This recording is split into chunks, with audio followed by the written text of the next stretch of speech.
It's Platt, and today we prime the pump for St. Patrick's Day. That's next to Platt's Beer of the Week.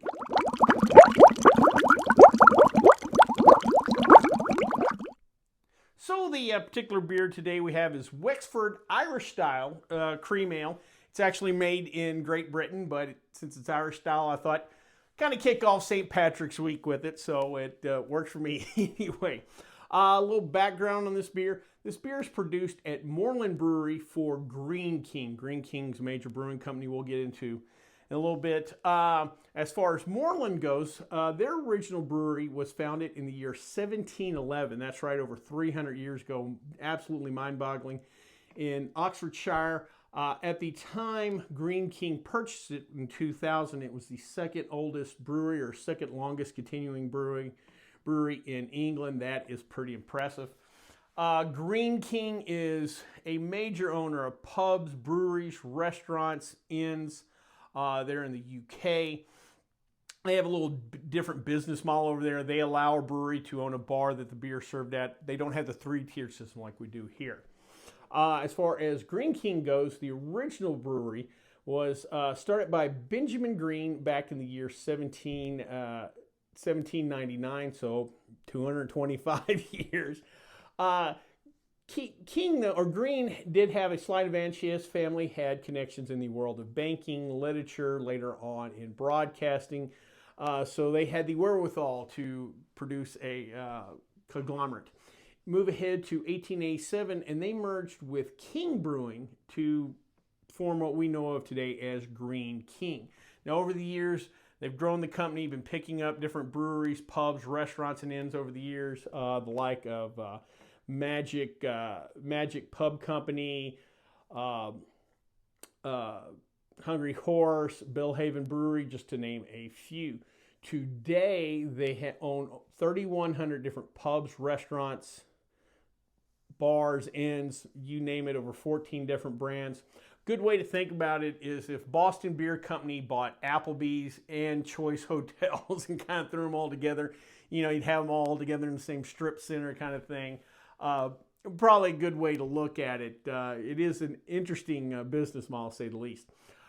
They were at one time listed on the London Stock Exchange. However, in 2019, they were purchased by a company in Hong Kong, CK Assets, and went private. But again, they are a major player there in the UK. Real quick, let's talk about their beers. Even though they have several breweries, you would think they'd have a massive line of beers. But again, the business model over there is a little different. Each one of their breweries, here in the U.S., you can have a small brew pub produce 15, 20 different beers. And a lot of them do even more than that. Over there, the breweries for these pubs generally do anywhere from 5 to 8 beers. They really don't push the envelope. They don't do a lot of flavored stuff, so that kind of reduces the number of beers. First beer we're going to talk about today is Bellhaven Wee Heavy, 7.4% ABV. This is a Wee Heavy, or also a 90 shilling, if whatever term you use. Just a classic dark malty example of that Scottish style of beer. I love them. Next is Old Spickled Hen. I think I might have reviewed this beer before, so we probably talked about Greene King in the past.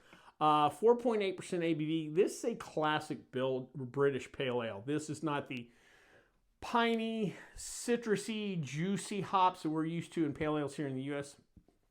It's a little more sedate, noble hops, a little more floral. But Old Spickled Hen is just a great, simple drinker. I really like that style of beer. Next is Hazy Day, 4.3% ABV. This is a hazy IPA.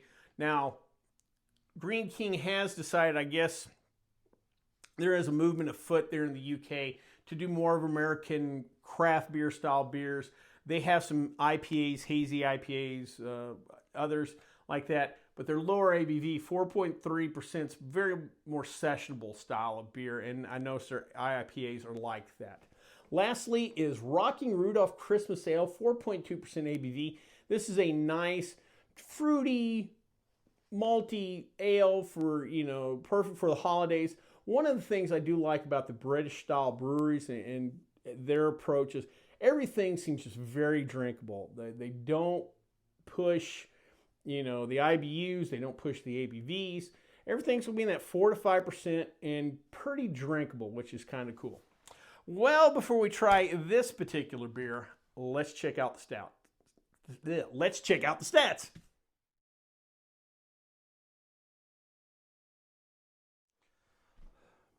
All right, before we try this particular beer, it's of course time to answer questions for Platt. If you have a question you'd like me to answer in a video, please send it to plattsboozblog@gmail.com. In the subject line, put questions for Platt. Today's question comes from M. Luca. And M. Luca, we had a conversation, contacting me about, hey, I'm having problems with this. Basically, M was saying that, hey, my fermentation stopped. What do I do? Well, the reality was the fermentation hadn't stopped. It just had slowed down. If you've done any home brewing, wine, beer, cider, whatever, generally after you add the yeast, within about 12 to 24 hours, you get to the most active phase of the fermentation. You'll get a little head, or in beer, it's called kreuzen.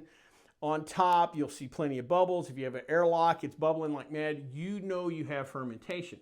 But inevitably, after a couple of days, things will slow down, and a lot of times that foam or that head will fall. And people will naturally think, uh-oh, it stopped. It hasn't stopped. Here's my advice to M. Luca and everybody else. Imagine this is a flashlight. I don't have mine with me. But just if this is your fermenter, either put it in the side or underneath, and you should see still some bubbles rising. You might see some yeast particles overturn. If that's happening, you still have fermentation. So don't panic, don't pitch more yeast, don't add more sugar. You're all right. So the question is, was their fermentation over? And it wasn't. So before you panic, take a flashlight, look, shine to the side of the fermenter. You don't want to open it up to the oxygen. You don't want to oxygenate or anything to get into it, but at least check it first. So, all right, so let's jump into this beer. Wexford's Irish style cream ale. You probably heard that snap. That is, of course, the nitrous kicking in, so we can be a little aggressive with the pour. I love beer on nitrous, especially those stouts, just the creamy mouthfeel it adds. I really do like that in those beers. Now, cream ales, for those of you who may not know, cream ales were kind of back in the 1800s, were created to be the antithesis, not the antithesis, but to kind of match the lagers that German brewers for Bud, Miller, and Coors were producing back in the late 1800s. So the cream ale was the ale answer for that. Let's go ahead and give this a nose while we're talking. All right, nice bit of malt on the nose, a little maltier than most cream ales. Again, cream ales were originally designed to be kind of the ale version of a really nice, clean, easy lager. All right, we got a little copper color, a little darker than the average cream ale. Let's go ahead and jump in. Oh, that's nice. That is nice. Nice and creamy head. Not over the top. The malt's there, but it's more on the nose, but a nice bit of maltiness. Just goes down a little easy. Oh, like I said, we were talking about, the cream ales. And my first thought, well, Irish style cream ale? What are they doing? What is the difference between an Irish style cream ale and a regular cream ale? Well, apparently there's few brewers over there. I know Guinness has Kilkenny. That's a nitrous version of a cream ale, and it just adds a little more mouthfeel to it. Even though the beer's called cream ale, like I said, it's closer to a lager. And so there is no creaminess in a cream ale. They're bringing the cream with this. So this is what makes the Irish style unique, is they're bringing the creaminess, and you definitely get that in the mouthfeel.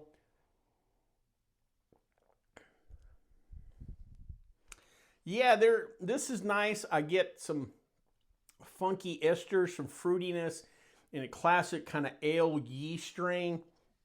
The ale yeast that you would use in a American cream ale would produce a cleaner finish. This has more complexity. Again, a little more malt. Now we add the mouthfeel. This is a really nice drinkable beer. This would be something if you've got that Miller Lite friend and you're going to like a classic British style pub, and you probably can't talk them into a Boddington's pub ale or another kind of pub ale or a Scotch wee heavy or something. You might talk them into this, because this is still a very approachable type of beer. Well, I hope you liked this video. If you did, please subscribe down below. Also, please like the video because it lets YouTube know we're putting out good content. If you have any questions, comments, concerns, or beers that you'd like me to try, please leave them in the comment section, or you can always contact me on the Twitter page. Till next time, bottoms up.